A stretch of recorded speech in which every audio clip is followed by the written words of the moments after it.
ఏమవుతాయా? ఏమవుతుంది? మహా అయితే ఒక పోస్టింగ్ ఉండదు అంతే. డిఎస్పీ పోస్టింగ్ ఇవ్వకపోతే పోస్ట్ ఆఫీస్కి పంపిస్తాడా? పోస్ట్ ఆఫీస్కి ఏం పంపించరు కదా. డిఎస్పీ పోస్టింగ్ ఇవ్వకపోతే సిఐడి డిపార్ట్మెంట్ ఇవ్వకపోతే ఇంకో డిపార్ట్మెంట్ విజిలెన్స్కి పంపిస్తారు.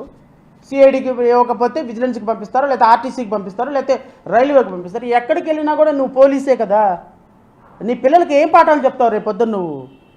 ఇప్పుడు ఈ చంద్రబాబు నాయుడు కేసులు ఈ విధంగా క్లోజ్ చేసావు, ఎక్కడికి వెళ్తారు మీరు? రేపొద్దున రిటైర్డ్ అవుతారు, గవర్నమెంట్ మారుద్ది, రీఓపెన్ అవుద్ది, ఏమవుద్ది? నీకు ఇప్పుడు 10 కోట్లు తీసుకుంటే రేపొద్దున నువ్వు జైల్లో నుంచి పట్టడానికి 20 కోట్లు ఖర్చు పెట్టాల్సి వస్తుంది సుప్రీంకోర్టు దాకా వెళ్ళి. మేమైతే వదలం కదా, ఖచ్చితంగా వదలం. పోలీస్ ఆఫీసర్ని వదలం, దీనిలో సంతకం పెట్టిన ఎవరిని వదలం,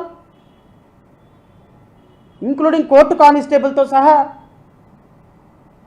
ఎవరికి ఏ ట్రీట్మెంట్ ఉండాలో ఆ ట్రీట్మెంట్ ఉంటుంది, కంగారు ఏం లేదు. ఇళ్ళకి కానీ ఎప్పటికీ పండగ కాదు, మీకు గుర్తుపెట్టుకోండి. ఇప్పుడు 15,000 డాక్యుమెంట్లు ఉన్న కేసుని క్లోజ్ చేసి పడేశారు.